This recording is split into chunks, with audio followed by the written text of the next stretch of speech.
Ahora sí. Y con base a eso vamos a empezar nuestra clase de hoy. Vamos a aprender un poco de la anatomía y de la fisiología de nuestro aparato reproductor masculino. Ajá. Vamos a contextualizar un poquito, ¿no? Que nosotros, ¿no? Somos mamíferos, ¿no?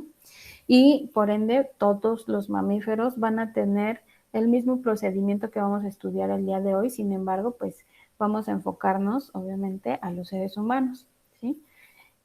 Nosotros para diferenciar el sexo masculino y femenino utilizamos ciertos símbolos, ¿no? En un contexto social, cuando nosotros ya lo vemos de una manera cognitiva, ¿no? Decimos, es el género, no es el sexo, ¿no? Sin embargo, no hay que separarnos de de nuestro origen biológico, ¿no? Entonces, por eso nosotros decimos sexo masculino, ¿no? Los médicos, un poquito más los biólogos, ¿no?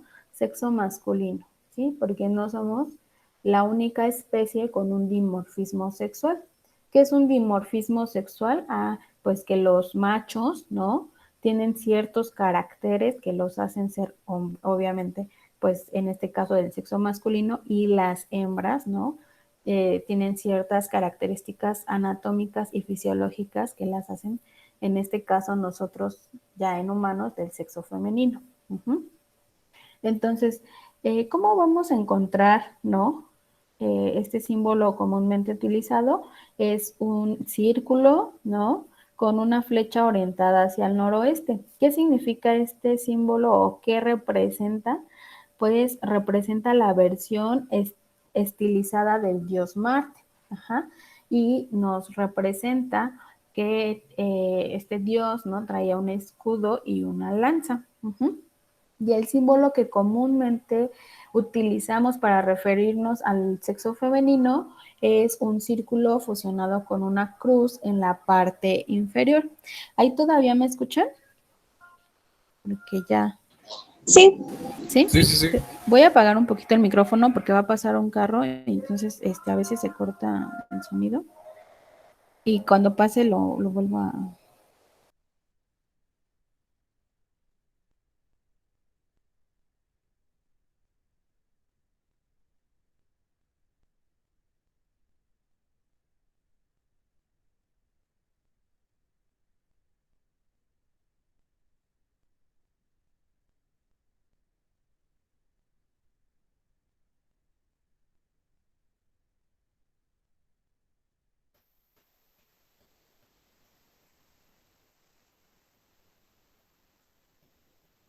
Perdón, chicos, listo. Entonces, ¿qué nos representa este símbolo? Nos representa a la diosa Venus y esta pues tiene un espejo en la mano, ¿no? Entonces, algunas veces vamos a encontrar en los textos, en la literatura, pues estos símbolos y representan el sexo masculino y el sexo femenino. Ya más o menos vimos esto un poquito en nuestra clase de biología, ¿verdad? Nuestras clases anteriores del semestre pasado, ¿no? Que los sistemas vivos pues tienen ciertas características específicas y una de ellas es la reproducción. Todos los seres vivos se pueden reproducir. Ajá. Y esta reproducción es la función vital de todo ser vivo de preservar su especie. Este proceso en el cual se origina un nuevo individuo, ¿no? Y este nuevo individuo va a tener los caracteres, es decir, el material genético de los progenitores, es decir, el padre y la madre, y estos genes se van a transmitir pues de generación en generación, ¿sí? Este proceso de reproducción se va a dar gracias, ¿no? A pues nuestros aparatos reproductores. Vemos de este lado el ciclo vital del ser humano, ¿sí? Un hombre adulto, ¿sí?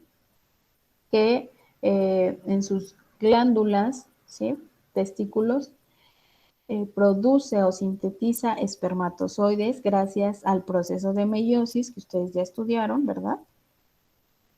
Va a unirse con la célula germinal femenina, ¿no? Producida en los ovarios de una mujer ya adulta, ¿sí? Esta célula llamada óvulo, ¿sí? Que igual se origina gracias a través de la meiosis, que al unirse, ¿no? Por un proceso de fecundación van a formar un cigoto. Este cigoto ya va a tener el material genético, ¿sí? Tanto del padre como de la madre, y entonces esta recombinación genética hace que todos los seres humanos, todos, seamos diferentes, que aunque nos parezcamos entre hermanos, ¿no? Entre primos, tíos, familia, aunque nos parezcamos, pues no somos iguales. Ajá. Cuando se origina este cigoto, empieza el crecimiento embrionario y de ahí, por medio de la mitosis, ¿no? Crece un nuevo individuo y entonces hasta llegar a otra vez ser una mujer adulta y un hombre adulto, vuelve en el proceso del ciclo vital del ser humano. Bien, entonces para que un individuo, un ser humano, pueda reproducirse, ¿no? Pues es importante que conozca de su sistema reproductor, que lo cuide, ¿no? Y es por eso que esta clase nos dedicamos al aparato reproductor masculino. Sin embargo, vamos a dar un poquito de las generalidades de ambos aparatos reproductores. Estos aparatos van a estar formados por diferentes órganos y tejidos especializados que obviamente van a cumplir esta función reproductora, ¿sí? No solamente va a producir las células sexuales, ¿sí? El aparato reproductor masculino reproduce, más bien sintetiza estas células germinales, ¿sí? Que son los espermatozoides, mientras que el aparato reproductor femenino va a producir o sintetizar a los óvulos. Además de producir estas células sexuales, nuestros aparatos reproductores también van a sintetizar, ¿sí? Hormonas sexuales. En el caso del aparato reproductor masculino va a sintetizar los andrógenos, ¿sí? El más conocido y más importante es la testosterona, y el aparato reproductor femenino va a producir lo que es el estrógeno y la progesterona. Estas hormonas sexuales, se sintetizan mayoritariamente en lo que es la adolescencia para la maduración del individuo y que pueda generar así otro individuo, ¿no? Para generar así la preservación de la especie. Cada aparato reproductor, ¿no? Tiene ciertas propiedades anatómicas y fisiológicas que van a generar así, pues, el resultado de un acto sexual. Y además, en el caso del aparato reproductor femenino, ¿no? También prepara, ¿sí? El proceso de la gestación en el aparato reproductor. Ajá. Entonces, vemos ahí las funciones primordiales de nuestros aparatos reproducciones. La principal función de nuestro sistema reproductor va a ser la producción de células sexuales, ¿sí? Le sigue la producción de hormonas sexuales, la ejecución del acto sexual como tal y, sobre todo, también la preparación para la gestación. ¿Cuáles son los componentes del sistema reproductor? Bueno, se dividen en genitales internos y en genitales externos. Los genitales internos van a ser aquellos que van a estar situados en el interior de nuestra cavidad pélvica, ¿sí? Y los genitales externos van a ser aquellos que van a estar situados afuera de nuestra cavidad pélvica, ¿sí? Vamos a encontrar dentro de los genitales internos, ¿sí? A las glándulas sexuales, ¿sí? Que conocemos como gónadas. En este caso van a ser los testículos. Y también en el aparato reproductor masculino vamos a encontrar a los conductos genitales, ¿sí? Y algunas otras glándulas anexos que solamente se encuentran en el órgano, en el sistema reproductor masculino. En los genitales externos vamos a encontrar tanto estructuras cutáneas como estructuras eréctiles, y solo en las mujeres vamos a tener algunas estructuras glandulares, fuera de nuestra cavidad pélvica. Vamos a ver en esta diapositiva, ¿sí?, los componentes de cada uno de nuestros aparatos reproductores y ver un poquito de, a grosso modo, las funciones de estos órganos. Vemos como tal del lado izquierdo, ¿no?, de sus diapositivas, el aparato reproductor masculino. El aparato reproductor masculino va a estar conformado o va a estar formado por todos estos órganos, ¿sí? Bien, vamos a empezar, ¿no? La vesícula seminal, ¿no? Son estas dos bolsitas de aquí, y estas dos bolsitas de aquí van a ser el almacén y la síntesis de todo el líquido seminal. Recordemos que los espermatozoides viajan, ¿sí? Viajan ciertas distancias para poder encontrar al óvulo y así fecundarlo. El medio por el cual viajan los espermatozoides es un líquido. Este líquido se llama líquido seminal. ¿Qué lleva este líquido seminal? Pues lleva ciertas sustancias que van a ayudarle a llegar al espermatozoide hasta el útero. Entonces nuestra vesícula seminal va a almacenar y sintetizar este líquido seminal. Vamos a tener aquí, ¿sí?, bien representado al conducto deferente. El conducto deferente va a ser un túbulo, ¿sí?, que va a permitir el transporte, el paso de nuestros espermatozoides desde el testículo, ¿sí?, hasta nuestra vesícula seminal, en donde pues ahí ya se están preparando los espermatozoides para salir al medio exterior. Tenemos posteriormente el conducto deferente, ¿no? Lo que es el conducto eyaculador, ¿sí?, que es esta parte de aquí, y la próstata. El líquido seminal, ¿no?, va a contener ya espermatozoides, ¿sí?, y el líquido seminal, cuando se expulsa hacia el exterior, este líquido seminal con espermatozoides se expulsa por el conducto eyaculador, pasa por la próstata, y ¿qué hace en la próstata? Se le agregan ciertas sustancias, ciertas sales que van a alcalinizar todo este líquido seminal, que va a generar una mayor movilidad de los espermatozoides, y van a pasar a lo que es la parte de la uretra, ¿sí?, del epidídimo, perdón, de la uretra y de la glándula bulbouretral, ¿sí? Pasan por ahí y posteriormente son expulsados. Tenemos también a lo que es el epidídimo y los testículos. En estos dos órganos, ¿sí?, se realiza el proceso de espermatogénesis, que es el proceso en el cual, ¿no?, nuestras células van madurando, ¿sí?, y van generando ya como tal los espermatozoides. Lo vamos a ver un poquito más con detenimiento ahorita. Y por último tenemos a nuestros órganos externos, ¿no?, que son el escroto y el pene.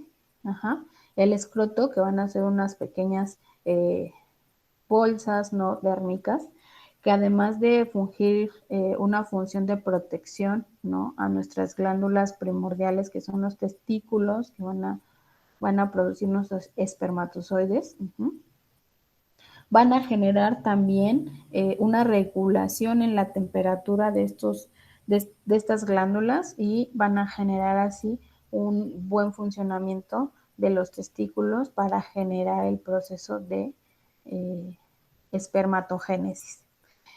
Y tenemos obviamente a lo que ya ustedes conocen como el pene, que en este caso en el hombre, ¿no?, es el órgano copulador que va a generar pues la unión, ¿no?, y el desembocamiento de lo que es el líquido seminal, que lleva pues los espermatozoides. Vemos de este lado, ¿no?, el aparato reproductor femenino, tiene un poco menos estructuras que el aparato reproductor masculino. Tenemos aquí lo que es el vestíbulo vaginal, que es el inicio, ¿no?, de nuestro aparato reproductor femenino, llamándolo de órganos internos. Aquí empieza lo que es nuestro conducto, ¿sí?, que va eh, a ser como el primordial, la primordial entrada, ¿no?, para lo que es la siguiente parte de nuestros órganos internos, que es la vagina, que es donde se produce pues como tal ya el coito, y posterior a la vagina, ¿sí?, que es el útero, que es donde se realiza, ¿no?, el proceso de desarrollo embrionario. Y tenemos al conducto que va a transportar a nuestras glándulas germinales, en este caso son los óvulos que se producen en el ovario. Se expulsan hacia lo que son las trompas uterinos, o ustedes bien las conocen como trompas de falopio. El óvulo viaja, ¿no?, y viaja hasta el útero. Si este óvulo no es fecundado, se desprende, ¿sí?, en forma de una hemorragia, lo que conocemos nosotros las mujeres como nuestro ciclo menstrual. Y si es fecundado, el cigoto se implanta en las paredes uterinas, y a la hora de implantarse empieza el desarrollo embrionario, el crecimiento ya como tal del nuevo individuo. ¿Hasta aquí tienen alguna duda?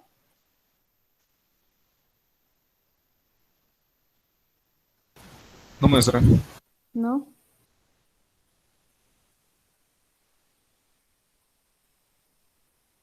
Bien, continuamos entonces.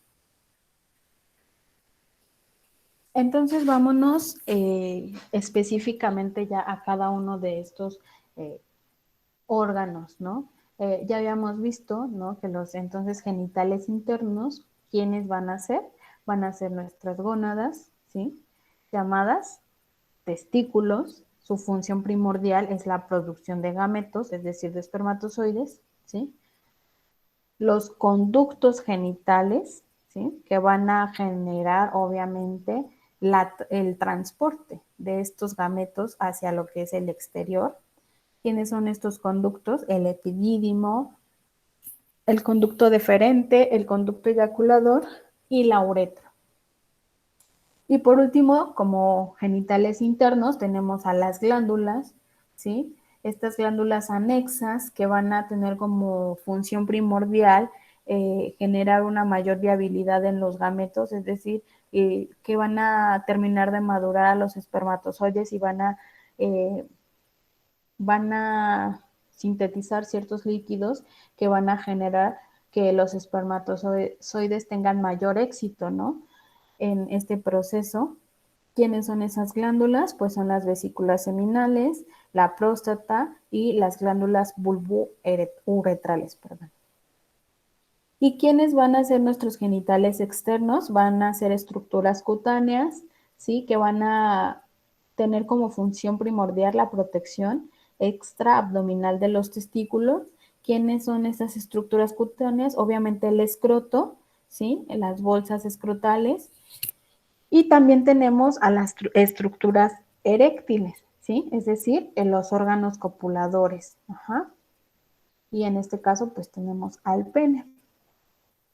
Vemos aquí la misma imagen que ya habíamos analizado anteriormente, pero ahora también con un corte longitudinal llamada vista lateral. Vemos aquí lo que es la vesícula seminal, está fuertemente unida, ¿no?, con la próstata por un conducto, ¿sí? Y vemos que posterior a la próstata y a la vesícula seminal, pues está el conducto deferente, que es el que va a transportar a los espermatozoides desde el testículo. En el testículo empieza, ¿no?, apenas la maduración, la formación de los espermatozoides, perdón. En el epidídimo, ¿sí?, en el epidídimo van a madurarse, ¿sí?, y ya que están maduros, hacen todo el viaje por conducto deferente hasta vesícula seminal, próstata, ¿sí? Por aquí deben de estar los uretres, las glándulas bulbouretrales, el uréter, y posteriormente, ¿sí? Estos conductos van a terminar su camino en lo que es el pene. Ajá. Y tenemos también aquí bien señalado, pues, la bolsa escrotal, ajá, que va a ser, pues, la protección de nuestras glándulas reproductoras. Bien, entonces vamos a conocer o a especificar un poquito más en cada uno de estos órganos, ¿sí? El testículo, ¿sí? Va a estar formado por un borde posterior, ¿sí? Por la cara lateral y la extremidad superior. Este testículo, ¿no? Va a estar resguardado por una bolsa escrotal, ajá, que además lo mantiene a una temperatura idónea, ¿sí? Son, creo, me parece, entre 38 grados, 37, 38 grados es la temperatura a la cual los espermatozoides, pues todavía están vivos, ¿no? Todavía pueden generar el proceso de la fecundación. Uh-huh. Y bueno, ¿cuál es su primordial función de los testículos? Es la producción, ¿sí? Y síntesis de los espermatozoides. Pero además, ¿sí? de la producción de espermatozoides, nuestros testículos también van a empezar aquí la síntesis, ¿sí? La producción de nuestra hormona sexual masculina, que es ¿quién? La testosterona. Uh-huh. Aquí podemos observar una microfotografía de cómo veríamos las células que conforman a nuestros testículos, ¿sí? Podemos ver que son circulares y que alrededor tienen un cierto patrón celular, ajá, que hacen que en el centro de nuestras células no veamos de nuestro tejido, perdón, no veamos células en el centro. Vemos también un esquema, ¿no? Donde vemos un corte longitudinal, en donde vemos las capas que van a formar a nuestro testículo, esta que se llama túnica albogínea, ¿sí? Las células van a estar ordenadas formando redes testiculares, ¿sí? Donde hay más concentración celular, se le llama lobulillo testicular, y donde hay menos concentración, que son como los canalitos que ven más claritos, se les llaman tabiques testiculares. Uh-huh. Vemos también aquí un poquito más a detalle cómo están conectados, ¿no? El epidídimo y los testículos por estos conductillos eferentes.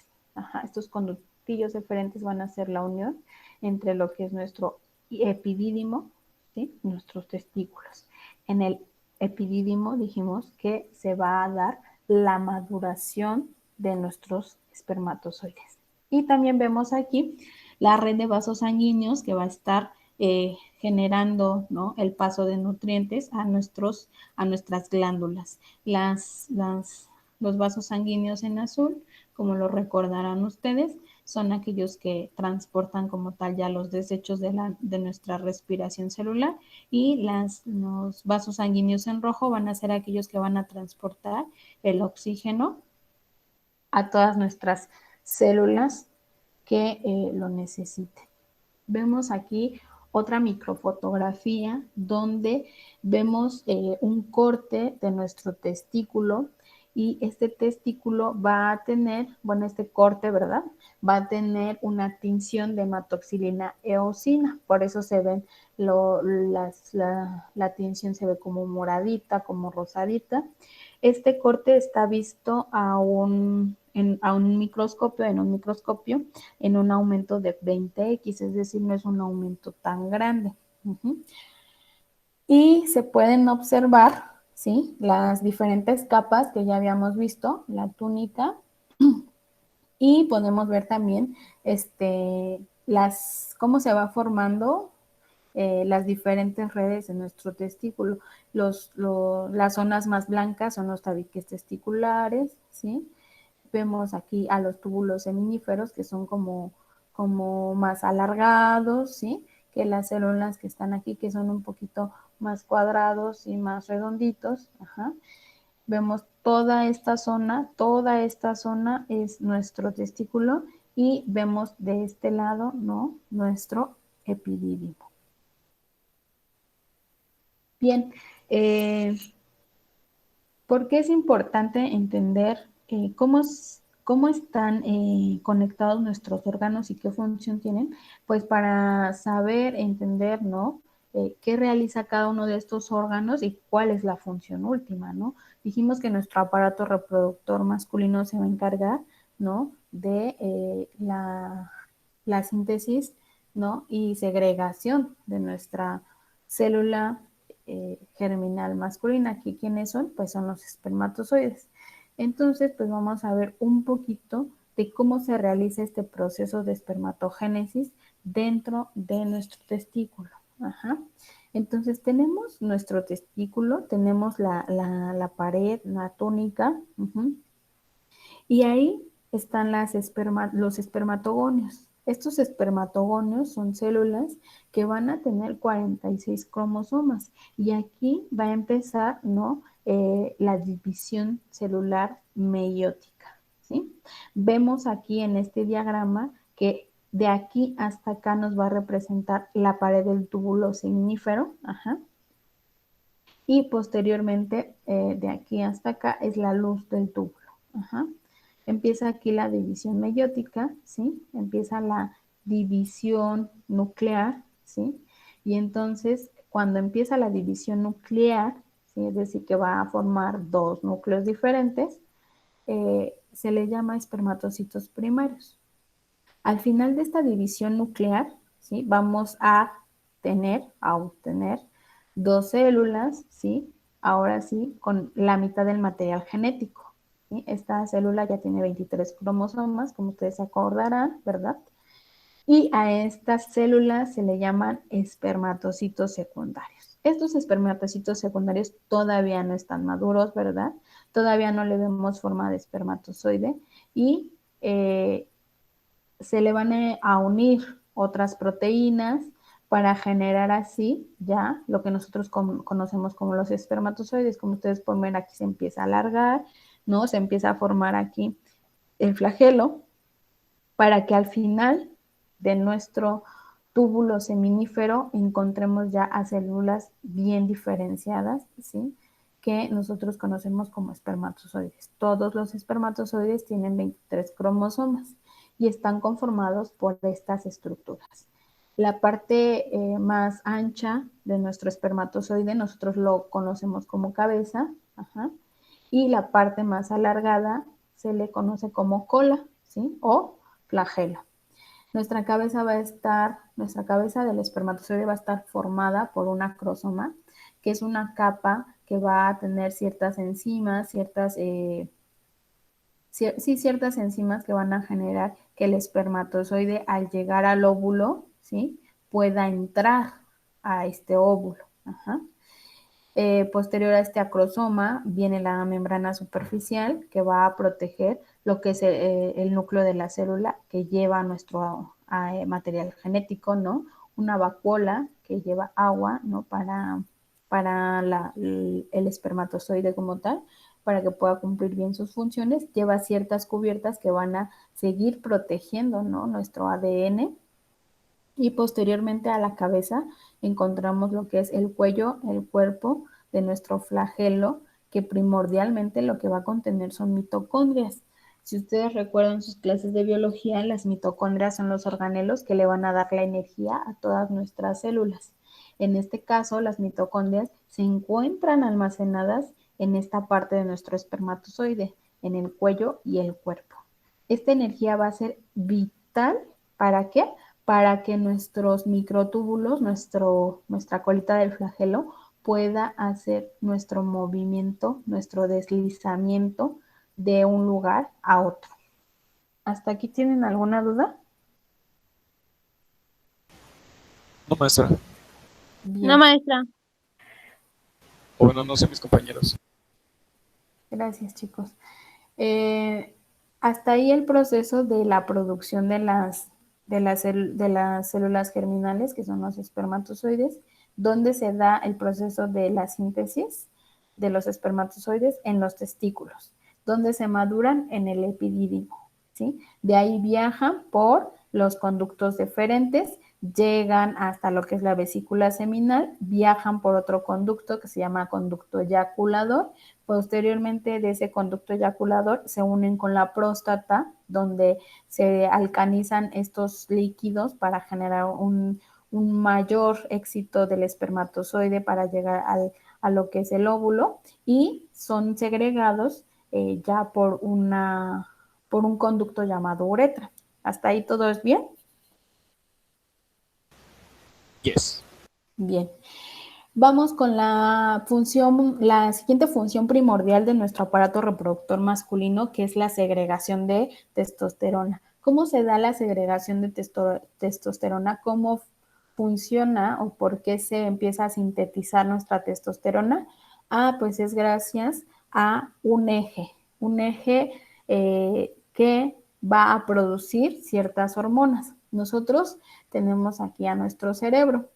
Nuestro cerebro tiene una glándula muy, muy importante que genera la señal de que ya es necesario, es momento de producir las hormonas, perdón, ya sean masculinas o femeninas, se da del mismo modo. Esta glándula que tenemos en nuestro cerebro, perdón, se llama hipotálamo. El hipotálamo va a sintetizar, ¿sí? la hormona, eh, la hormona GnRH, que es la hormona de crecimiento. Esta hormona puede, eh, puede hacer la función de sintetizar otra hormona, ¿sí? Que son la hormona leutinizante para los hombros, para los hombres, y la hormona FSH, que es la hormona folículo estimulante, que va a producir la progesterona en las mujeres. Entonces, inicia el proceso aquí en el hipotálamo. El hipotálamo lo que genera, ¿sí? Es la segregación de esta hormona, la GnRH, que es la hormona de crecimiento. ¿En dónde? ¿A dónde se va esta hormona? A la adenohipófisis, que es otra parte de nuestro cerebro. Esta adenohipófisis ya puede producir la hormona leutinizante o la hormona folículo estimulante. Estas dos hormonas, ¿sí? Se viajan por torrente sanguíneo, como ustedes recordarán, todas las hormonas viajan por torrente sanguíneo, llegan a sus órganos blancos. ¿Cuáles son sus órganos blancos? En este caso, de las dos, van a ser los testículos. Estas hormonas van a viajar desde el cerebro, ¿sí? Por torrente sanguíneo, llegan a los testículos y ahí esas hormonas ya empiezan la producción, ya sea de testosterona en hombres o ya sea de progesterona en mujeres. Y bueno, ya que se empieza la producción de testosterona, este proceso se realiza en unas células llamadas células de Leydig. La testosterona se sintetiza y esta testosterona tiene, tiene que empezar, ¿no? La maduración de los espermatozoides. ¿En dónde se realiza este proceso? En las células de Septor. Cuando, ¿cuándo se empieza a segregar la testosterona, perdón, y cuándo deja de segregarse? Miren, aquí tenemos una gráfica en donde vemos, ¿no? Cómo es las concentraciones plasmáticas de esta hormona, ¿sí? A través del tiempo de un humano del sexo masculino. Vemos aquí que cuando está en un estado fetal, ¿sí? La testosterona sí está producida en grandes dosis, sin embargo, pues no hay producción de espermatozoides. La producción de espermatozoides es la línea azul. Llegamos hasta el tercer trimestre del feto, ya no hay segregación de testosterona y cuando es neonato empieza un pico, ¿no? Y vuelve a bajar. ¿A dónde? Al año, ¿no? Después de un año hasta los 10, 11, 12, 13 años, no hay nada de producción de esta hormona de la testosterona. ¿Cuándo inicia otra vez la producción, la síntesis de esta hormona? Cuando ustedes llegan a la etapa de la adolescencia. Cada uno tuvo su inicio a diferente edad. Sin embargo, pues más o menos en esta gráfica está entre los 12, los 13 años, ¿no? Que inicia ahora sí su producción masiva, ¿no? De testosterona, como ustedes pueden ver, alcanza el pico más alto en toda su vida, llegando por ahí a los 20, 30, sus picos más altos de testosterona. Sin embargo, aquí cabe mencionar que empieza ahora sí la producción de los espermatozoides. Esta hormona lo que va a generar es que se empiece la síntesis de los espermatozoides. Vemos aquí que esta síntesis, ¿no? Va muy, muy, muy relacionada con la producción de los espermatozoides y que empieza a bajar, pues ya en una etapa del hombre anciano, ¿no? Aquí vemos más o menos a los 70, 70 y 80 va a empezar a bajar la producción de su testosterona y por ende va a empezar también a bajar la producción de espermatozoides. ¿Qué acciones tiene esta hormona en ustedes? Pues conocemos pues muchos de ellos porque ustedes ya pasaron por esta etapa de la pubertad, ¿no? Va a generar el aumento de tamaño de los genitales externos, el ancho del pene, su pigmentación y la rugosidad de lo que es el escroto. Además de esto, va a favorecer que las vesículas seminales crezcan y secreten fructosa, ¿sí? Que es energía para lo que son los espermatozoides. Y bueno, obviamente también las próstatas y las glándulas bulbouretrales crecen y secretan en mayor medida pues lo que son los líquidos, ¿no? Que van a generar un mayor éxito en nuestros espermatozoides a la hora de iniciar pues obviamente el coito y sobre todo la fecundación. También lo que genera la testosterona es que su voz, ¿sí? Vaya cambiando, se vaya engrosando. ¿Esto por qué? Pues porque empieza a crecer lo que es la laringe y las cuerdas bucales empiezan a inflamarse. El crecimiento piloso en el área del cabello, en el área del vello púbico, el vello axilar y obviamente el vello corporal. En algunos casos, el aumento de la testosterona en adolescentes produce algunas veces agresividad, una actitud activa y obviamente pues ya empieza el interés por el sexo opuesto. Y bueno, ¿hasta aquí tienen alguna duda? No. Bien, ya nos estamos un poquito pasando de la clase. ¿Tienen otra clase? No, creo que todavía no se acomodan sus horarios, maestro. Bueno, pasamos esta.